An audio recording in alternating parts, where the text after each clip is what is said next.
Benvenuti a questo nuovo appuntamento col Centro Culturale Sette Torri per il terzo millennio. Oggi vogliamo affrontare un tema caro a tutti noi friulani. Il 3 aprile di 945 anni fa, e precisamente il 3 aprile 1077, il patriarca di Aquileia, Sigeardo di Tendrin, riceveva a Pavia l'investitura feudale che lo nomina Princeps Italiae et Imperi da Enrico IV. L'imperatore tedesco, noto per aver chiesto scusa al Papa Gregorio VII in campo neutro a Canossa, nel castello di Matilde, con la celebre scena dell'imperatore che viene fatto aspettare al freddo. In pratica, quel giorno nasce lo Stato patriarcale del Friuli. Ma come si è arrivati al 3 aprile 1945 anni fa? Dal 889 al 942 il Friuli è devastato dagli Ungari. La pianura friulana è ridotta ad un cumulo di macerie, gli abitanti sono fuggiti in Carinzia, in Carnia o sono morti. L'unica istituzione che si dà da fare in tanta desolazione per ricostruire villaggi e borghi distrutti e al quale viene affidata la difesa del territorio è la Chiesa Culeiense, che così comincia a crescere politicamente. La crescita decisiva comincia ad averla con Volfango dei conti Hodi di Treffen, un carinziano che nel 1019 sale sulla cattedra di Aquileia e diventa patriarca col nome di Poppone, un geniaccio politico che capisce subito l'importanza strategica del Friuli per la politica tedesca. Infatti, se l'imperatore vuole scendere in Italia attraverso le Alpi, deve per forza passare da qui. E perciò, per garantirselo, si danno da fare per mantenere il patriarcato in mano ai loro fedeli. E di questo Poppone ne approfitta a favore della comunità friulana, sostenendo gli imperatori che frequenta e conosce molto bene, vendendo loro a caro prezzo la sua fedeltà, ottenendo ovviamente benefici e favori. Cosicché, quando i principi tedeschi dopo Canossa, approfittando, depongono Enrico IV ed eleggono imperatore suo cognato Rodolfo, allora il deposto Enrico si arrabbia e marcia contro i ribelli. Sorpresa!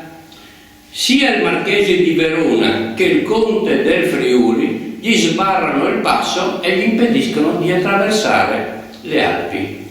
Enrico è un vicolo cieco.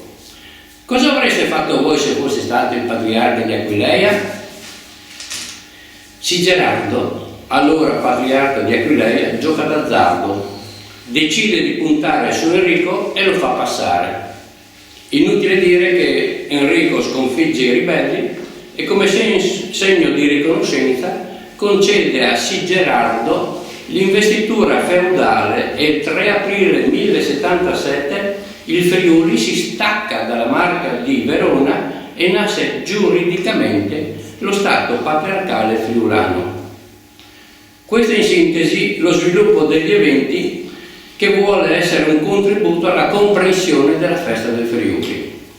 Abbiamo quindi pensato, per aiutare a capire il perché della sua importanza e di come questa ricorrenza sia il punto focale ancora valido per insaldare i legami dei friulani con la loro storia, la loro terra e la loro lingua, che ogni anno in questa data il Centro Culturale Sette Torri per il terzo millennio approfondisce un aspetto della millenaria storia del Friuli. L'appuntamento di oggi quindi è su un personaggio che ha dato molto al Friuli per la conoscenza della storia del Friuli. Parlo di Paolo Diacono. Lo conosciamo tutti Paolo Diacono per essere l'autore dell'Historia Longobardorum e quindi questa sera affronteremo il tema Paolo Diacono e i Longobardi in Friuli con il contributo dell'amico Roberto Iacovissi, che su questo argomento ci intratterrà e che ringrazio per la sua partecipazione come ringrazio anche il contributo e la collaborazione e il patrocinio dell'amministrazione comunale di Tavagnaco, che si è sempre vicina in tutte le nostre iniziative. Grazie e buon ascolto. Grazie Stefano. Io ringrazio anch'io voi perché già abbiamo avuto la possibilità di parlare di altri momenti della storia del Friuli. Oggi vogliamo invece parlare di un altro momento importantissimo della storia del Friuli, e un momento che, come dicevi tu prima, Paolo Diacono, che nasce nel 720-725, la data esatta non la conosciamo, a Cividale del Friuli, dove si dice che in piazza ci sia ancora la sua abitazione. Paolo Diacono è stato uno dei grandi uomini di cultura del suo tempo. È stato un uomo di cultura che si è inserito in quella che è stata la rinascita carolingia, che è stata portata avanti da Carlo Magno. Paolo è un personaggio il quale racconta non solo la storia del suo popolo, come vedremo, ma racconta un po' quella che è la storia dell'Europa per diversi secoli. Ed è una storia che comincia da molto lontano, perché Paolo Diacono ci racconta addirittura come, o meglio, qual è l'origine del suo popolo. Lui racconta che l'origine del suo popolo è una terra molto lontana, è la terra della Scandinavia. Dice Paolo Diacono che molti popoli sono entrati in Italia, ma in generale questi popoli sono entrati derubando, mentre invece il popolo dei Longobardi è entrato e si è stabilito e ha portato in Italia una nuova organizzazione, cercando di rifarsi a quella che era l'organizzazione dell'impero romano.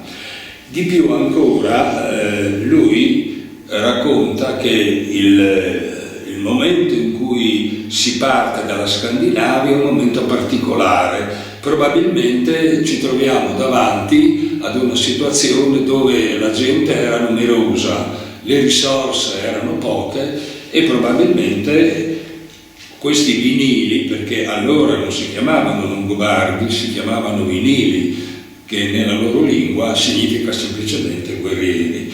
Questi vinili decidono che qualcuno avrebbe dovuto emigrare.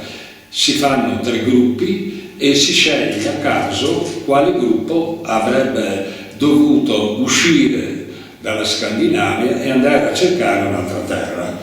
E così succede che uno di questi gruppi viene deciso che parta, e di questo gruppo fa parte un numero abbastanza esiguo di persone, sono tutti giovani, i loro condottieri si chiamano Aio e Ibor, e c'è anche una persona molto importante, loro madre, Gambare, che poi vedremo in che modo riesce a far sì che questo popolo vada ancora avanti. Diciamo che Paolo racconta che questa popolazione era cresciuta proprio in un modo molto grande, che quindi in qualche modo doveva risolvere questo problema. Non sappiamo se effettivamente fosse solo il problema della sovrappopolazione e anche della carestia, oppure se ci fosse anche, come è probabile, in questi giovani il desiderio di gloria, il desiderio di bottino. Fatto sta che questo gruppo, che non era molto numeroso, parte dalla Scandinavia e arriva in un'isola vicina, dove cercano di poter passare, ma vengono fermati da quello che era in quel momento un popolo che dominava questa parte della Germania. Allora Paolo Diacono rappresenta tutta questa parte dell'Europa come Germania. Questo popolo era il popolo dei Vandali. Il popolo dei Vandali era un popolo molto forte, era un popolo che comandava, che naturalmente non accettava, o meglio, a posto delle condizioni. Ha detto a questo gruppo di vinili: benissimo, voi volete passare attraverso il nostro territorio, allora pagate un tributo, come succedeva in quel tempo, oppure se no dovete combattere contro di noi. Naturalmente questo gruppo era piccolo, piuttosto giovane, e davanti a un esercito come quello dei Vandali probabilmente avrebbe avuto la peggio. Ma succede un fatto abbastanza particolare. Qui dobbiamo tenere presente che Paolo racconta la sua storia anche attraverso le leggende, e qui probabilmente siamo in una leggenda. Paolo racconta che i Vandali, come succedeva a quei popoli, si rivolgono al loro dio della guerra, Wotan, Odino, e chiedono a questo dio di dare loro la vittoria. Però la madre di Ibor e Aio, dei giovani condottieri di vinili, costruisce un altro percorso. Va dalla moglie del dio Odino, che si chiamava Freya, e chiede a Freya che il dio dia la vittoria a loro.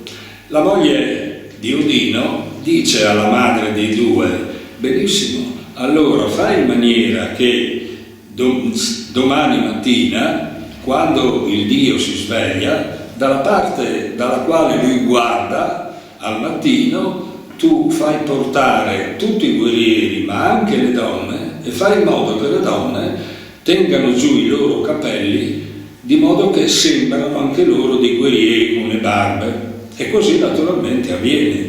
Il giorno dopo succede che il dio Odino si sveglia, guarda dalla parte di cui era solito vedere al mattino e chiede alla moglie: ma chi sono quei guerrieri laggiù dalle lunghe barbe?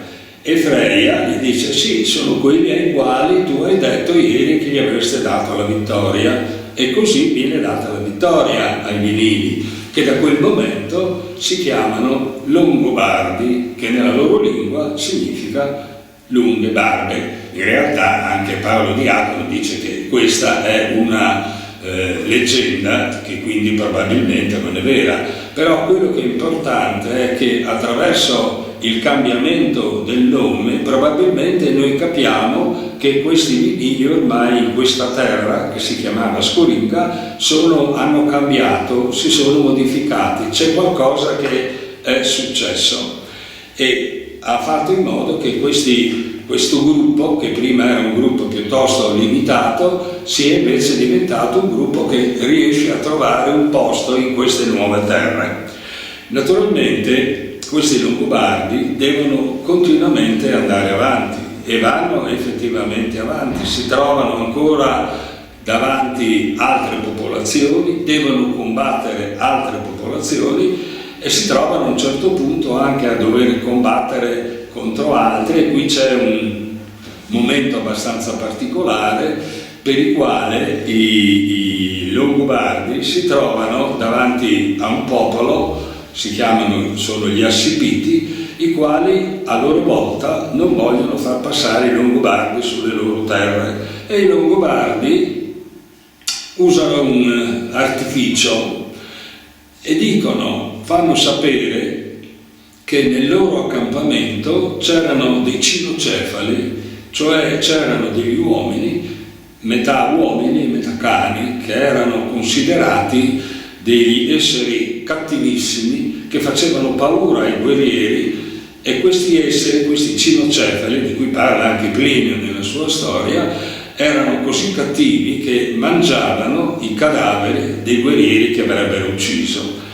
Gli Assipiti ci credono e allora fanno un patto con i Longobardi e dicono: va bene, allora facciamo così, facciamo un combattimento, un vostro guerriero contro un nostro guerriero, chi vince avrà la possibilità o di passare oppure dovrà tornare indietro.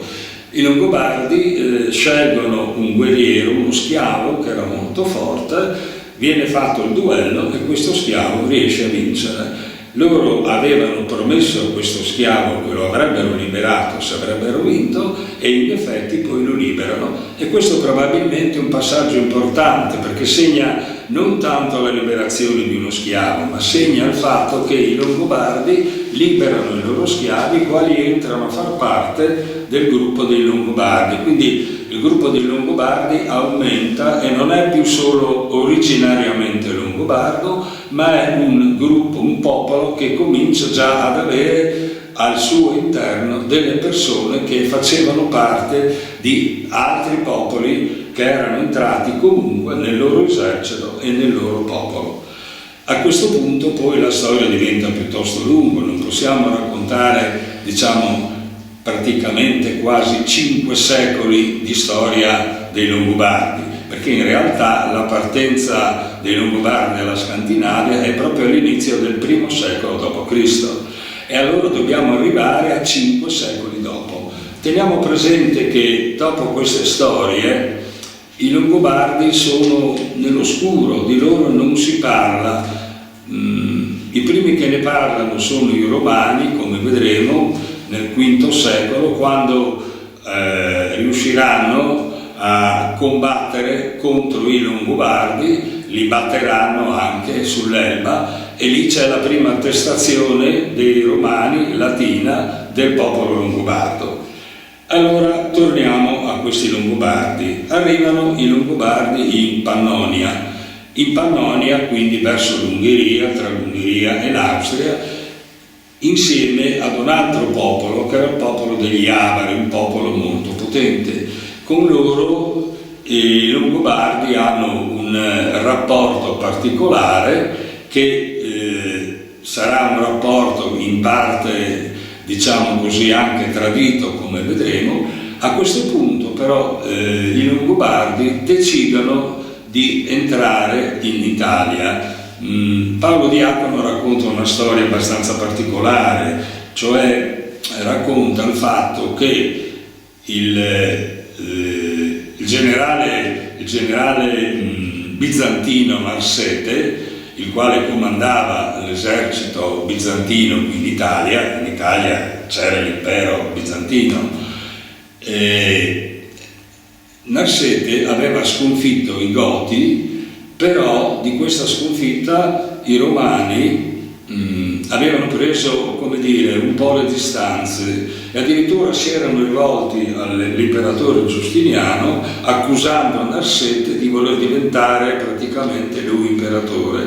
E siccome Giustiniano in qualche modo aveva avuto per Narsete un occhio non proprio di riguardo, Narsete prende paura perché i tradimenti in quel tempo erano all'ordine del giorno. Scappa a Napoli e dice Paolo Diacono che Narsete invita i Longobardi ad entrare in Italia dicendo ai Longobardi, il re era Alboino, il famoso Alboino, dicendo: entrate in Italia, l'Italia è un paese ricco di risorse, è un paese ricco di bellezze, anche se negli ultimi tempi anche in Italia c'erano state guerre, carestie e così avanti.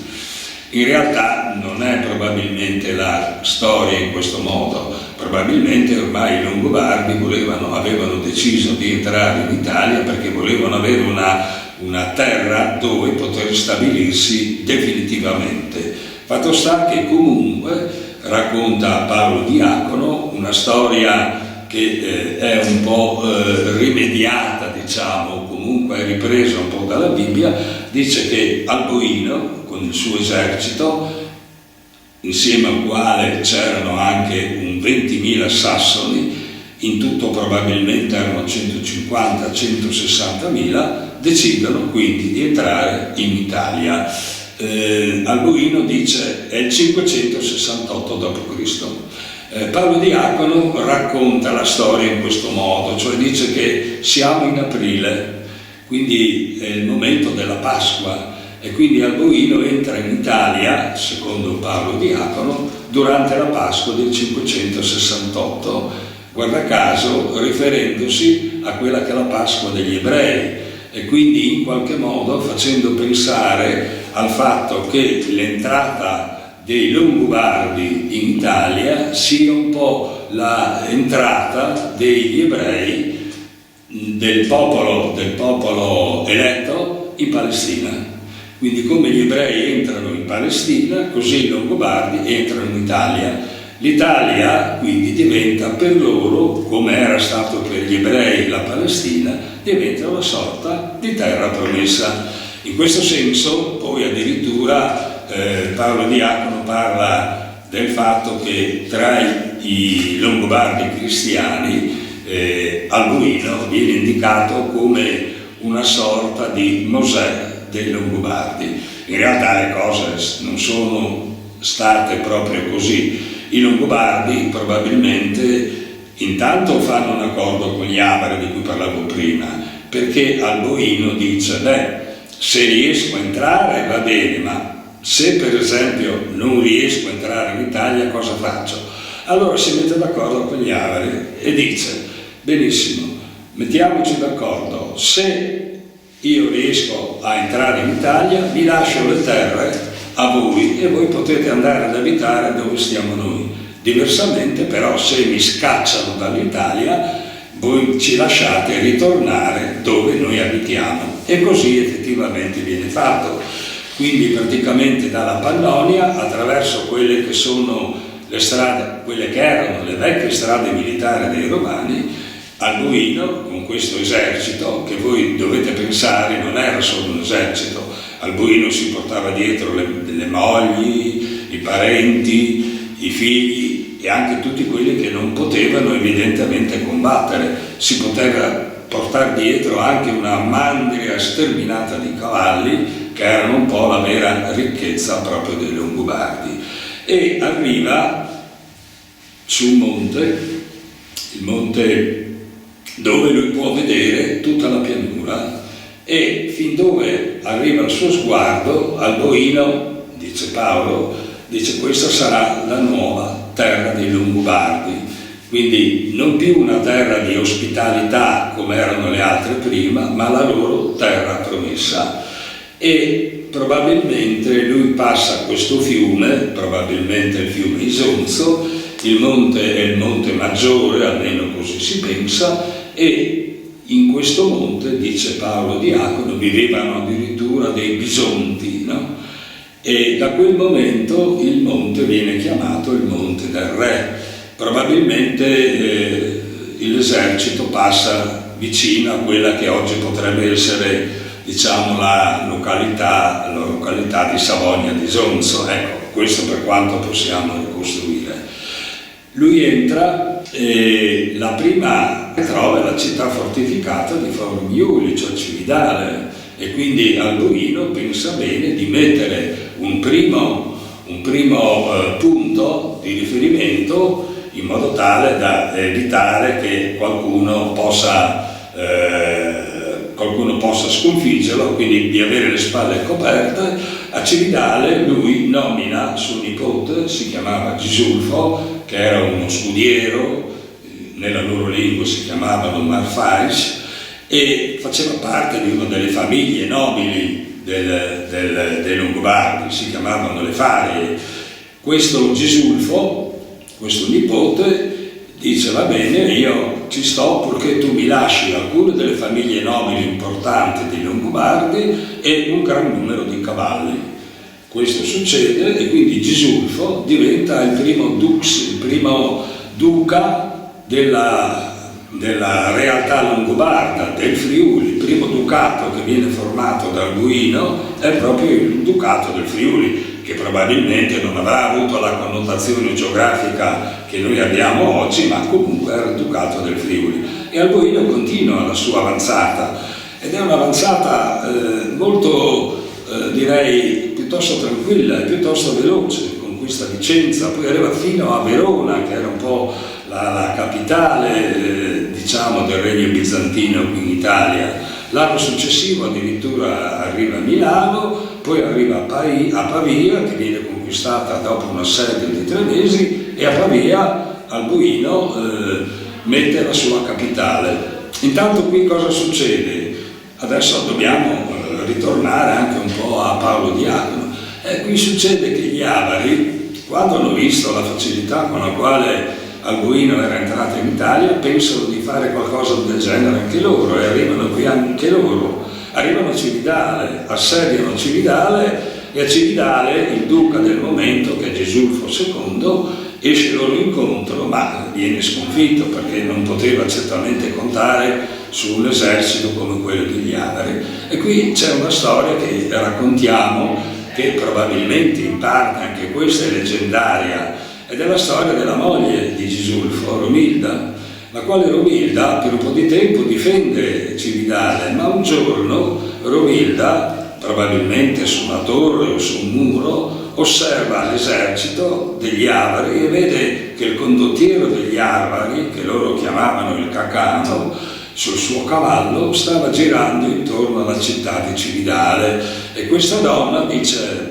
Paolo, lo vede fiero e bello e si innamora di lui e gli manda un'ancella a dire che se lui l'avesse preso per moglie lei gli avrebbe aperto le porte di Cividale. E così la disgraziata, dice Paolo Diacono, apre le porte al Cacano.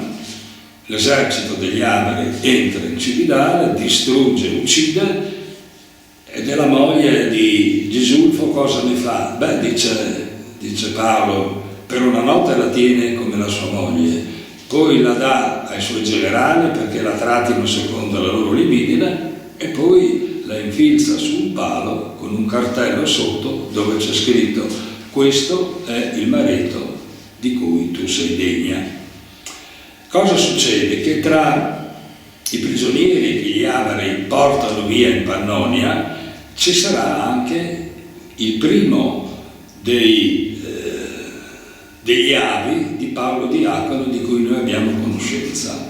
Uno di loro si chiamava Leopichis. A un certo punto riesce a fuggire dalla Pannonia, riesce a fuggire, cammina, e anche qui la storia diventa in parte leggenda. C'è un lupo che lo precede e sembra indicare a Paolo Diacono la strada, e Leopichis continua a camminare verso l'Italia fino a che a un certo punto, stanco e affamato, pensa di uccidere il lupo per mangiarlo, ma probabilmente nella leggenda il lupo se ne accorge o comunque ha questa sensazione e scompare.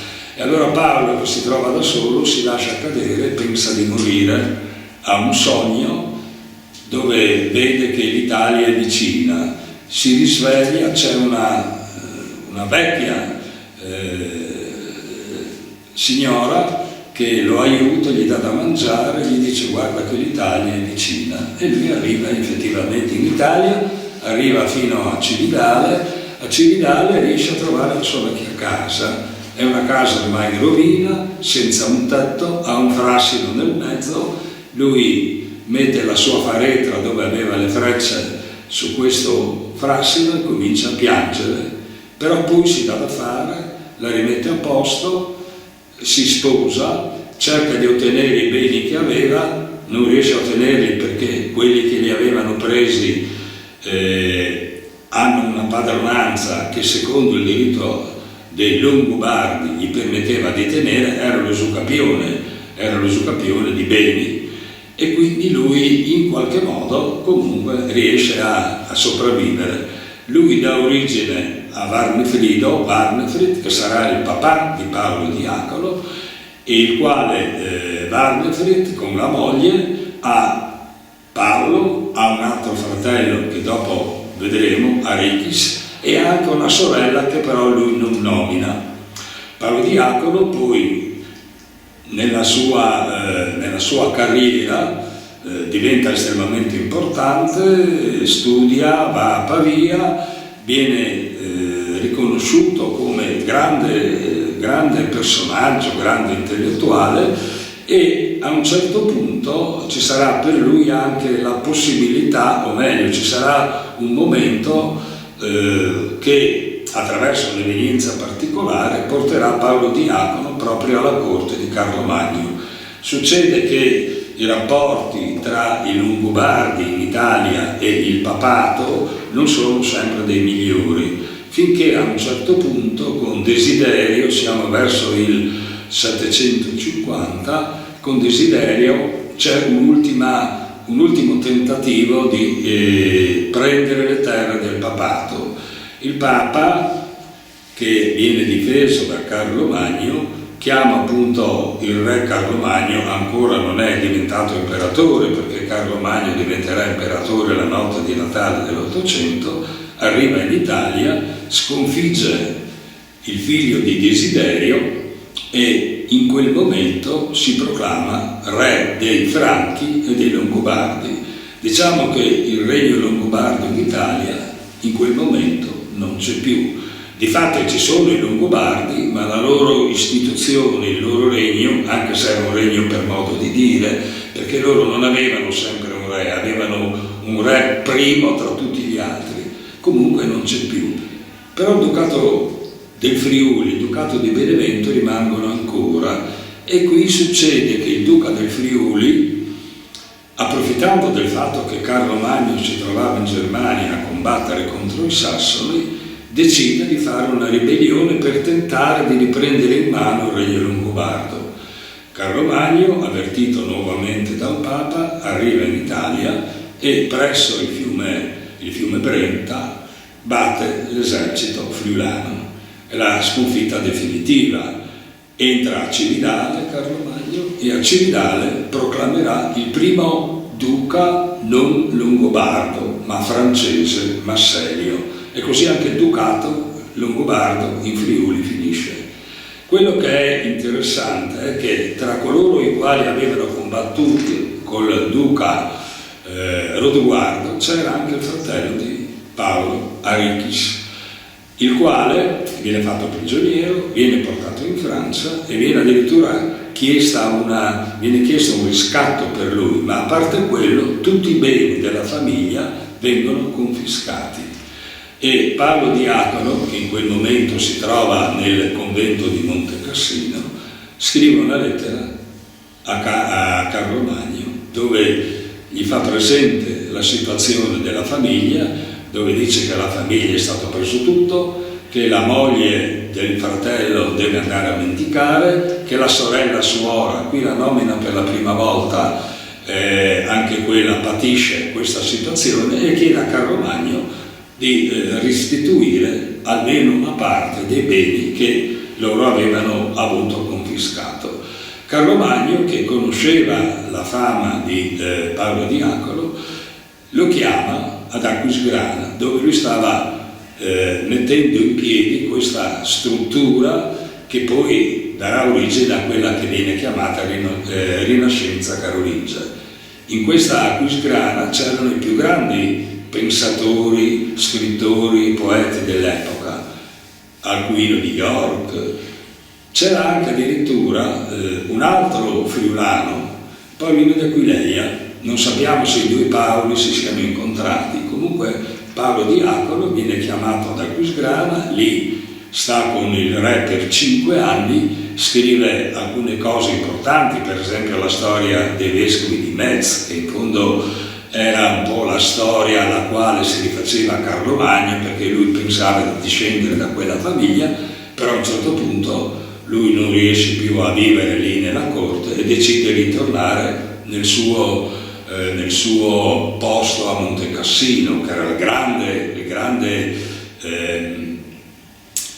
più grande abbazia di quell'epoca, e lì comincia a scrivere, e la scriverà per 4-5 anni, la sua storia dei Longobardi, la quale finisce non con Desiderio, perché avendo Desiderio perso il regno longobardo, Paolo Diacono, che era da una parte fieramente longobardo, ma dall'altra parte anche era cristiano, non voleva raccontare della sconfitta del suo popolo.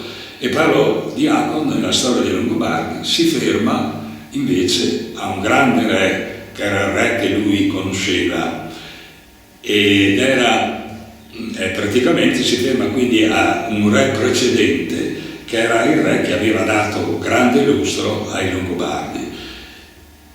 Paolo Diacono, quindi, pochi anni dopo, siamo nel 799, esattamente il 12 di aprile, muore nell'abbazia di Monte Cassino. Non ci sono i suoi resti, però noi sappiamo che lui è morto in questo momento, in questa data, perché un suo allievo, Ilidric, nello scrivere il suo epitafio, racconta appunto di Paolo Diacono che muore il 12 aprile del 799. Paolo Diacono quindi rimane quel grande storico. Tenete presente che la Historia Longobardorum viene utilizzata come libro di testo per tutto il Medioevo, che racconta la storia non solo di un popolo, ma racconta la storia di tutta l'Europa. E quindi, raccontando la storia dei suoi progenitori, della storia del popolo dal quale proveniva, racconta la nostra storia e ci fa capire come, differentemente da quanto noi pensiamo, anche il Friuli ha avuto una grande storia. Ha avuto una grande storia con i Longobardi, che hanno cambiato anche la storia d'Italia e la storia del nostro popolo. Probabilmente prima di quel 1077 di cui parlava Stefano, noi abbiamo avuto un altro momento di una certa autonomia, che è stato proprio il momento del Ducato Longobardo. Questo dobbiamo a Paolo Diacono e la storia che lui ha scritto e anche la nostra storia. Grazie a Roberto Iacobissi, che come al solito ci ha affascinato in questo viaggio nel passato. E devo dire che mi rammarico il fatto che non ci sia la possibilità della presenza, perché probabilmente se ci fosse stata la presenza del pubblico ci sarebbero state tantissime domande che sarebbero state rivolte al nostro relatore, ed è veramente un peccato non poter fare queste manifestazioni, questi eventi in presenza. Ci auguriamo che questa possa avvenire nel più breve tempo possibile e ritornare alla normalità come di un tempo. Io ringrazio Roberto Iacobissi e ringrazio tutti voi e buona serata.